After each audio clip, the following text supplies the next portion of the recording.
Hola, hoy quería contarles sobre un libro que estoy leyendo, Envejecer con sentido, de Martha Nussbaum.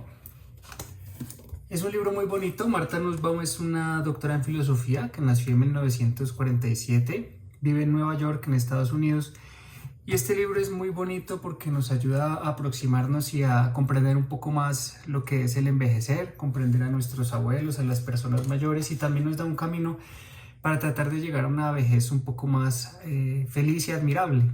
Lo que hice fue sacar unas ideas que vienen repartidas dentro del libro y clasificarlas en ciertos aspectos que me parecieron interesantes. Espero que les guste. Resulta que al envejecer hay unos supuestos. La persona vieja carece de fuerza, no disfruta de los placeres físicos, la cercanía a la muerte los hace ansiosos y más llenos de quejas. Pero podemos verlo desde otro punto de vista. Lo que requiere mucha fuerza física evidentemente va a decaer, pero hay unos mecanismos para paliar esta pérdida de la fuerza, haciendo el mejor uso posible de los recursos físicos de los que disponemos en el momento. La actividad intelectual, por el contrario, a menos que se sufra de alguna enfermedad degenerativa, no va a decaer con el tiempo. Por ejemplo, ella nos pone el ejemplo: un capitán de barco no es incompetente porque no pueda remar, y estamos de acuerdo que al contrario lo hace más experto al dirigir la nave. Usa su experiencia, su sabiduría para sacar adelante la embarcación. Hay una frase en el libro muy interesante que creo que resume un poco todo lo que es llegar a tener una buena vejez, y es que lo bueno de la vejez es superior a las etapas anteriores por la calidad en la conversación. Y uno de los mayores placeres de la vejez debería ser la conversación con personas más jóvenes. No debemos abandonar nunca el cuidado personal. Y digamos que tanto en la parte de la vejez como en la juventud nos damos cuenta de que el cuidado del cabello es especialmente interesante porque lo asociamos a la capacidad de una persona y a la inclinación de cuidar de ella misma. Eso hace que uno piense que esa persona sea un compañero un poco más solícito y no una carga en el futuro. Así debería mantenerse incluso cuando llegamos a la vejez. Porque sentimos un poco de aversión o nos gusta, o a veces se tiende a alejarse de los ancianos? Y usa ella una palabra que es la repugnancia. Y resulta que sentimos repugnancia de dos tipos. Uno, la primaria, es un intenso desagrado al enfrentarse a los propios fluidos corporales, a las excreciones, a los olores, a la descomposición de los cadáveres, a la contaminación que podamos sentir a tener en contacto con estos objetos, no solamente de los humanos, sino de insectos, de animales, reptiles que sean fétidos o parezcan viscosos. Esta repugnancia no está presente desde el nacimiento, es algo más cultural. En algunos casos va a proteger de algún peligro que sí puede ser real, como que es un aviso de que podemos estar en peligro, aunque muchas veces no sea así. Es un poco diferente cognitivamente a lo que se define como el miedo. No tiene que ver con un peligro conocido, sino con la contaminación, con rechazar un poco lo que alguna parte de nuestra humanidad que es desagradable. Y a través de esto se llega a la repugnancia proyectiva, cuando se considera a una persona, a un grupo específico de cierta etnia, de cierta pertenencia, como más animales de lo que soy yo, como que yo me siento un poco más humano, mientras que esa persona tiende más a su lado animal, por eso es diferente y la hago a un lado. Consideramos que son personas que van a tener un olor peor al mío, que su sexualidad es mucho más básica, primitiva y animal que la mía, que son fétidos, etcétera, cualquier calificativo que podamos escoger. Con esto vamos a crear entonces una barrera entre nuestra humanidad o parte animal y la mortalidad. Nos separamos y alejamos un poco ese momento de la muerte, porque hay otros que ya están más cerca de ese lugar, pues yo los puse ahí. Al final, todo esto lo que lleva es a evitar el contacto con estos tipos de personas, incluidos el grupo de los ancianos, por pensar también que ellos son los que están más cerca de esa muerte y a esa descomposición del cadáver que probablemente nos ocasiona repugnancia, a esos olores, a esas excreciones, a esos olores fétidos que asociamos a la vejez. Y puede ser que lo más triste de esto es que es una estigmatización que viene incluso de la familia, de las constelaciones familiares. Un tema muy interesante que podemos hablar más adelante en otro video. Alimentan estos estereotipos, tanto los malos como otras cosas que se pueden considerar buenas, como el estereotipo de la abuela, que debe ser acogedora y hogareña, el abuelo, que debe ser un patriarca, que debe ser un sabio. Incluso atribuir la salud a la juventud es un estigma, porque no necesariamente tiene que ser así, no es una condición sine qua non que la juventud necesite o deba ser saludable. Otro estigma importantísimo tiene que ver con el grupo simplemente femenino al envejecer. Se cree que la mujer en la vida adulta y anciana ha de estar desprovista de sexo, que envejecer es renunciar y claudicar, o que si encuentra alguna relación sexual e íntima, esto va a ser una pasión desesperada, desenfrenada, sin que realmente pueda existir amor o algo más profundo, que luego dejará para volver a la vida sin sexo, a la vida de reclusión, porque ningún hombre sensato, joven o de la misma edad, podría mirar en su dirección fuera de algún deseo sexual adolescente, y luego esta mujer, al volver a la vida sin sexo, merece ser castigada, quedarse sola por la mala elección de realizar una acción tan estúpida y trivial como enredarse sentimental y físicamente con una persona más joven. Y que lo correcto es que cuando renuncie a este sentimiento y quede sola, volvemos a sentir que volvemos a tenerla en el lugar donde debería estar. Es una mentira que se vuelve real en cuanto mayor número de personas creen que esto sea así.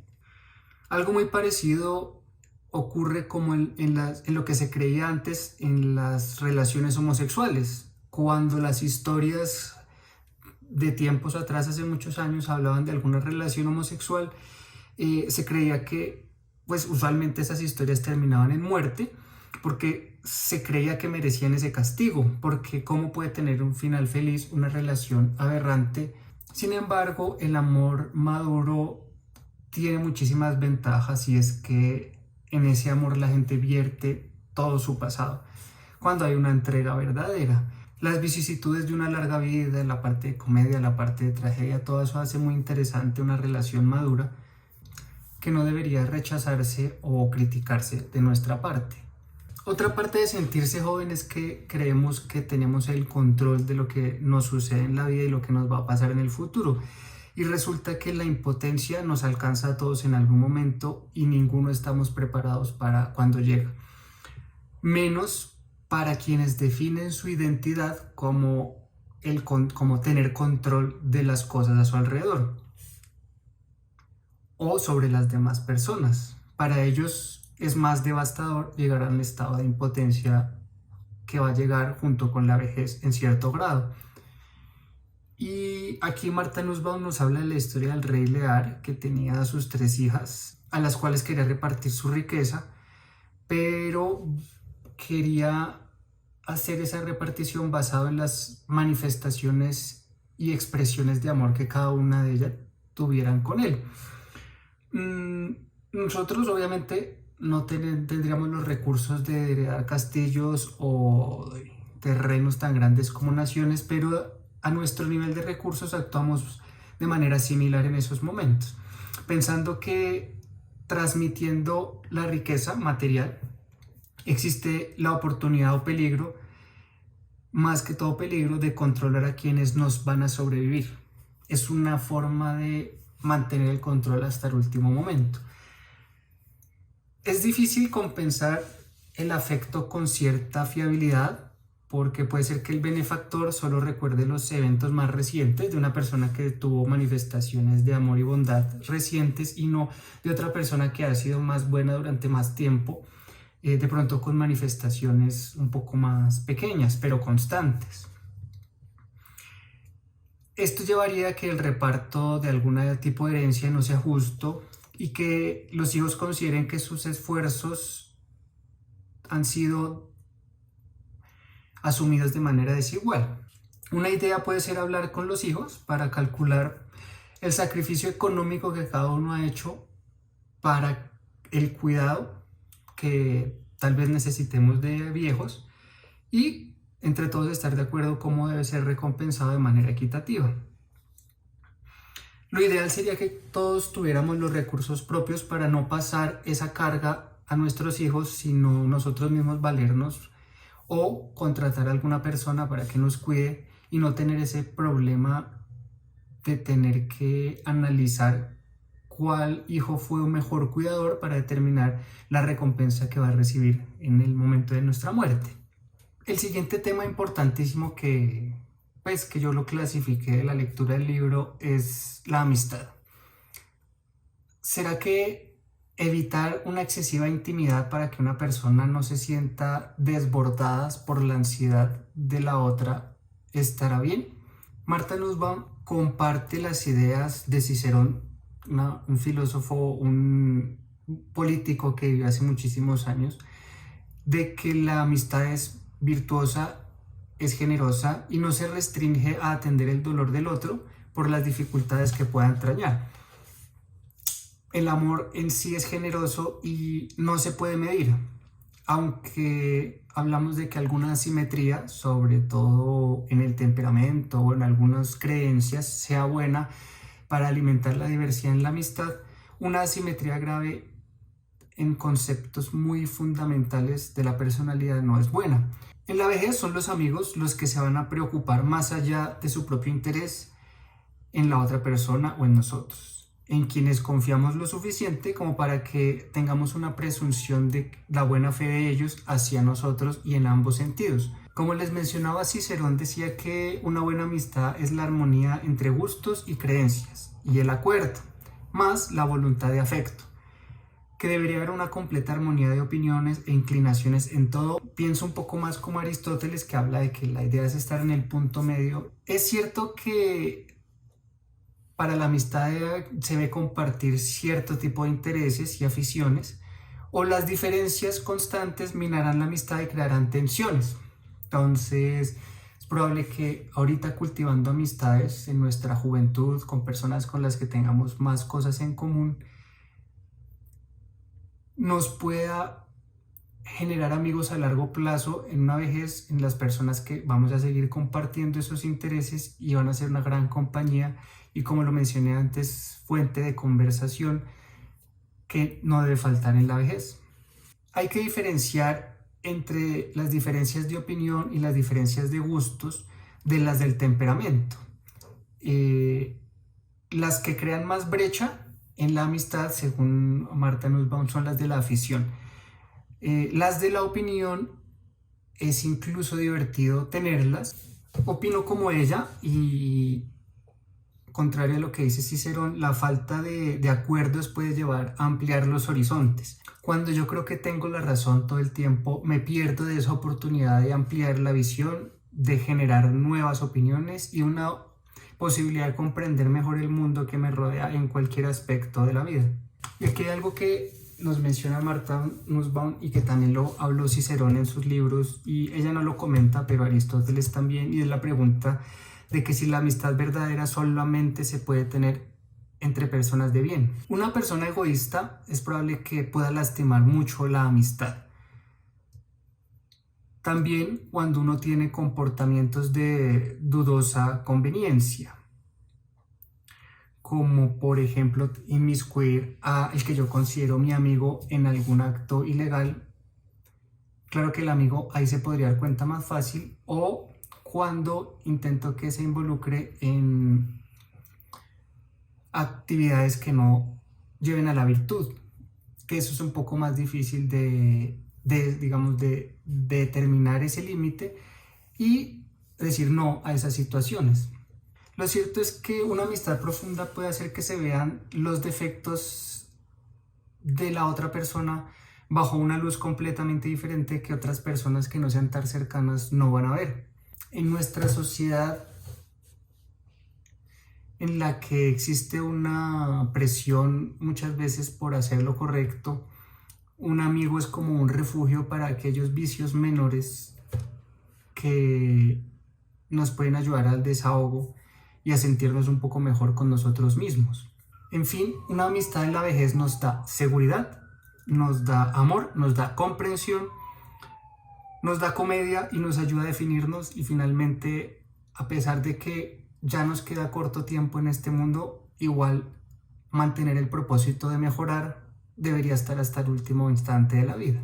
Pienso que todos conocemos a alguien mayor que hemos pensado que vive constantemente en el pasado. Aristóteles dice que los ancianos viven más en el recuerdo que en la esperanza, pues lo que les resta de vida es tan poco comparado con su largo pasado, que hablan constantemente de ese pasado porque les agrada recordarlo, y la esperanza pertenece al futuro, un futuro que cada vez va a ser más corto para ellos. Lo que es para nosotros ahorita planificar y tener expectativas parece muy poco productivo que antes para los ancianos. Puede ser que sea productivo pensar en esto para sus hijos o nietos, pero no para ellos mismos.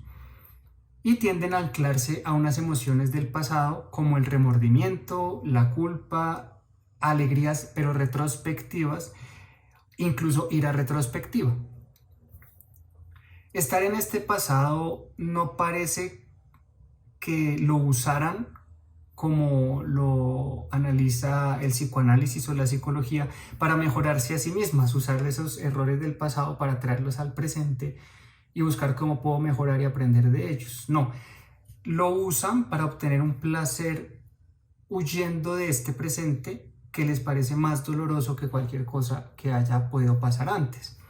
Los griegos tenían 4 emociones, centradas unas en el bien presente, como la alegría, un mal presente, como la aflicción, un buen futuro, como la esperanza, y un mal futuro, como el miedo. No había para el pasado ninguna emoción para ellos. No se creía necesario preocuparse por el pasado. Ahora nosotros, sabiendo un poco más el avance, pues digamos, de todo lo que es la psiquiatría, psicología y en general la ciencia, se considera que el pasado es importante y significativo porque finalmente somos consecuencias de ese pasado y nos trajeron a este presente, incluso van a impactar en el futuro desconocido. Y es importante y ha adquirido mucha importancia el pasado por 3 factores. Uno, por nuestra educación de la religión más difundida en el mundo, que es el judio-cristianismo, en el que ir al pasado permite sentir en este presente culpa por algo que pasó, una aflicción y un lamento por los actos que cometimos, con lo que podemos confesarnos, arrepentirnos, y es una forma de acceder a la salvación. El segundo factor es el psicoanálisis, en el que se sabe que el pasado va a afectar el yo del presente y traslada el foco desde un pecado hacia el autoconocimiento, que personalmente me parece más sano, hacer consciente esas emociones de la infancia que finalmente nos hicieran las personas que somos hoy. Y por último, el tercer factor es la novela tanto escrita como la novela de la televisión, en la que nos colocan héroes y heroínas, las cuales tienen sus emociones, que viven en diferentes tiempos de su vida y que siempre necesitamos devolvernos para conocer su pasado, para entender por qué están haciendo lo que están haciendo en este presente y tratar de deducir qué van a hacer en el futuro. Pero entonces, ¿qué pasa cuando nuestras emociones al envejecer se quedan ancladas al pasado? Y es que estar feliz en el pasado puede producir una grata satisfacción por lo que ha sucedido o los actos que cometimos, de los cuales sentimos alguna alegría. Aquí está también la alegría, el amor o el orgullo retrospectivo. Pero hay personas que están ancladas en el pasado triste. Hay aflicción, que sería tristeza. Hay lamento, que es la conciencia dolorosa de que algo malo pasó, con el pensamiento de que habría sido mejor de que no pasara, y que se define como erróneo o censurable en mi comportamiento. como por ejemplo el hijo que murió en un accidente de tránsito. No tenía nada que ver conmigo, pero siento esa aflicción constantemente. Y por último, la culpa o el remordimiento, que se centra en el acto cometido, que ha sido un error, que ojalá no hubiera sido realizado, que es un acto indigno de mi persona, no lo defiendo, va acorde a mis creencias y que no es un acto que moralmente sea aceptado por mí. El tercer sentimiento de tristeza anclado al pasado es la ira. Esa ira que es fruto de una afrenta que yo considero una afrenta para mí, bien sea cercana en el tiempo presente o muy remota y que viene de atrás, y que al futuro busca algún tipo de retribución, bien sea de mi propia mano, por la justicia humana o por la justicia divina. La retribución incluso también puede haber ocurrido ya en el pasado y a pesar de eso seguir sintiendo la ira.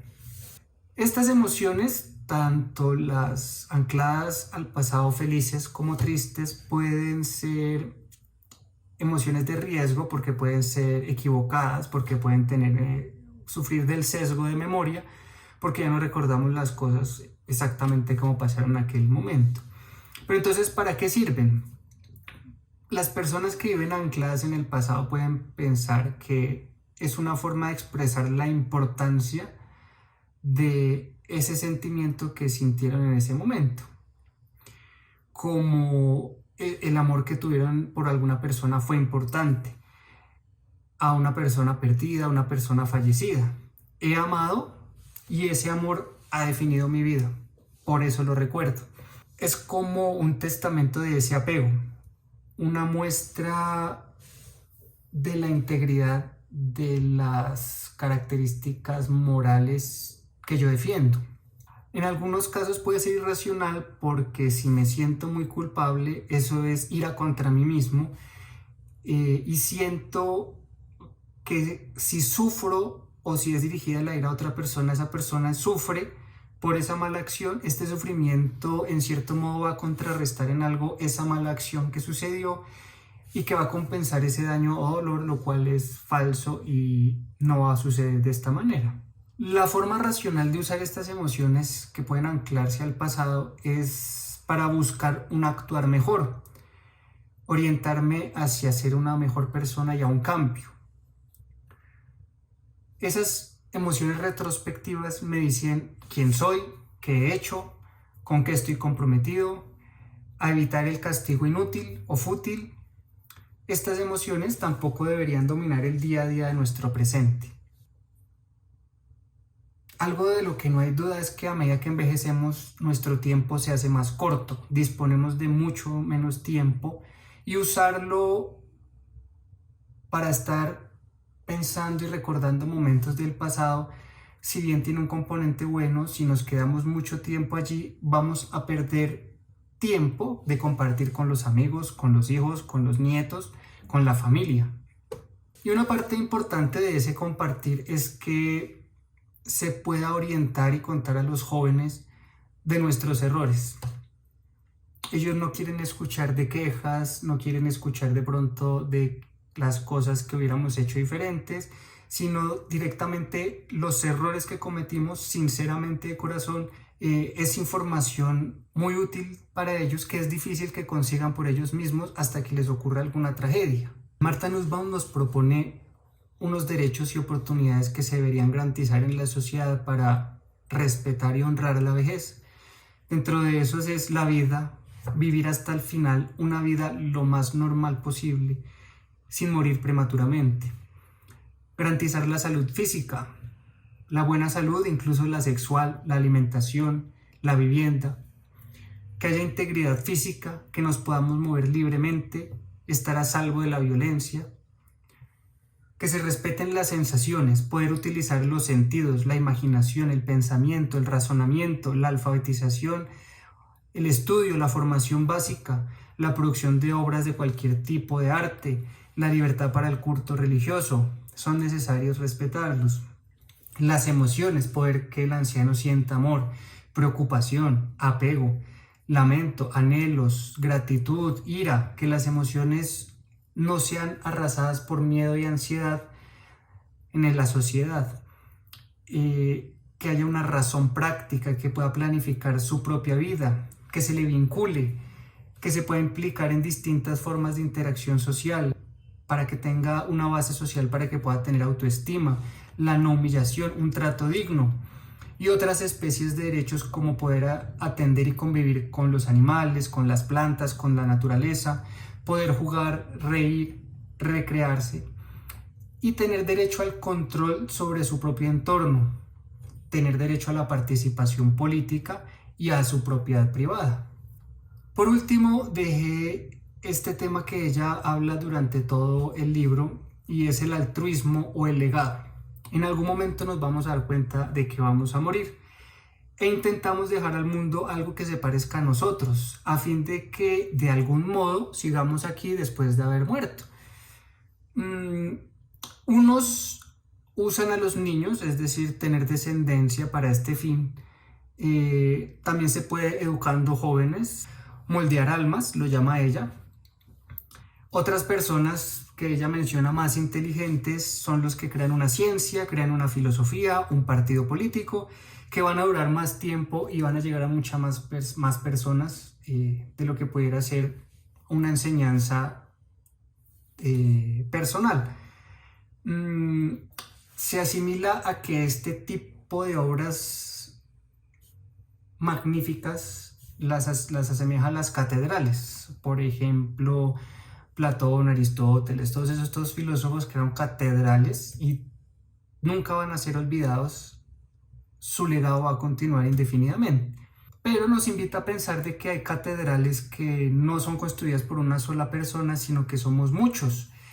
Entre muchos vamos a construir una catedral dejando un mundo mejor, como reciclando, cuidando el medio ambiente, cuidando los animales, respetando los derechos de todas las personas, en fin. Ella nos habla de que al final de la vida este legado puede ser altruista o no. Y ella divide aquí 4 tipos de altruismo.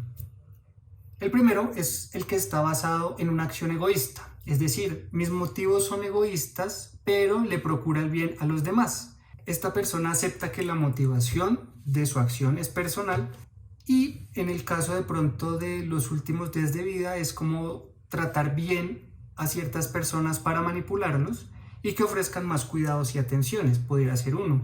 El segundo es también basado en una acción egoísta, sin embargo es desinteresada.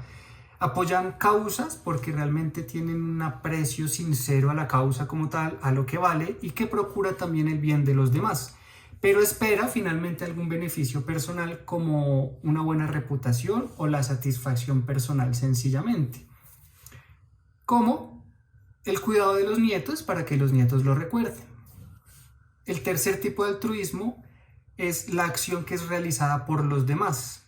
Procura el beneficio de los demás, sin embargo, la persona considera que es importante su protagonismo y su participación.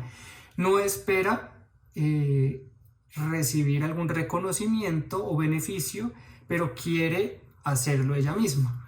Y el cuarto tipo de altruismo es una acción que beneficia a los demás y que yo no considero importante que yo tenga que participar, mucho menos tener un reconocimiento. Y en este hilo ella concluye al final entre 2 puntos de vista, entre Platón y Epicuro, que fueron 2 filósofos antiguos. Platón dice que hacernos conscientes de nuestra mortalidad, que después es una de las diferencias con los demás animales, que no son conscientes de su vida y tampoco de su muerte, conduce finalmente a buenas acciones. Epicuro decía lo contrario y dice que el problema central de la vida como seres humanos es el miedo a la muerte, porque ese miedo nos altera, ese miedo hace que la gente se someta a las supersticiones o que acoja cualquier tipo de religión disponible, que a su vez estas religiones crean incentivos para un mal comportamiento.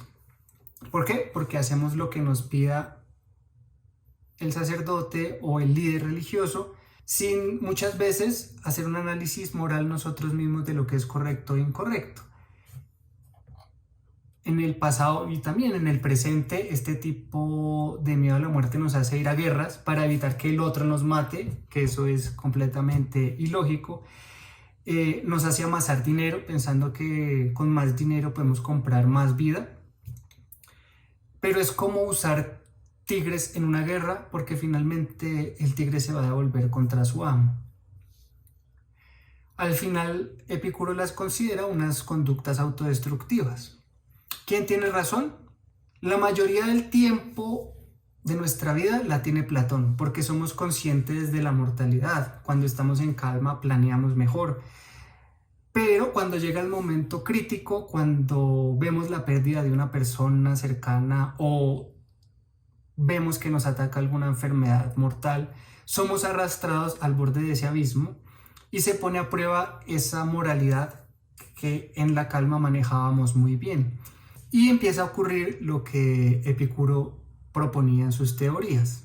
Se puede entrenar para que en el momento crítico de enfrentarse a esa mortalidad no vayan a cambiar nuestros valores, nuestras virtudes y lo que nos define. Requiere muchos años de entrenamiento. Pero entonces, ¿qué hacer con los ancianos? ¿Será que es muy tarde sembrar esas semillas? ¿Será muy tarde enseñarles algo que debían saber hace mucho tiempo? Requerirá más trabajo que en una persona joven por el poco tiempo que queda, pero es posible. Y bueno, ese era el libro que les quería compartir. Me parece que esas eran las ideas principales. Me gustaría saber sus opiniones respecto al libro, sus comentarios, si están de acuerdo o no con las teorías y las propuestas que hace Martha Nussbaum. Personalmente me gustó el libro. Hay otra persona que escribe con ella, el nombre es Saul Levmore, profesor de Derecho, pero debo confesar que los capítulos más interesantes, más o menos para la lectura, eran los de Marta.